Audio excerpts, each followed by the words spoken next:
Hey guys, today I have with me the Datavideo Cap-2 HDMI to USB 3 capture box, and in this video I just want to make a brief overview of some of the features of this product. So what is the Cap-2? Well, in a nutshell, the Cap-2 is simply a capture device that allows you to change your HDMI video signal into a USB signal that allows your computer to be able to use that signal as a video signal it understands to live stream. So here is a rundown of the specs of the Cap-2 capture device. It uses USB 3 interface, has one HDMI input that supports a maximum resolution of up to 1080p at 60 frames a second. That is both input and output.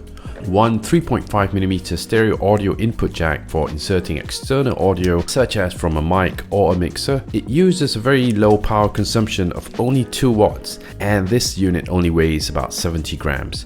So using the device is really easy. All you need to do is just use the USB cable provided to connect the device to your computer, and you use a HDMI cable from your camera into the device, and that's basically it. Once it's connected, just open your streaming app and locate the ever USB device, and now whatever camera you have connected to the Cap-2 will act as a webcam. So if you connect a DSLR, then you will get really high quality video to live stream with, and if you pair that DSLR to a fast prime lens like say a 51.8 for example, then you get this really professional looking shallow depth of field videos to live stream with, which is really cool. Just as a quick side note, if you do connect the device to an external audio through the 3.5mm audio jack, then you would need to switch the source from embedded audio to audio in, so don't forget that. Okay, anyway, that's my quick overview of the Datavideo Cap-2 capture card.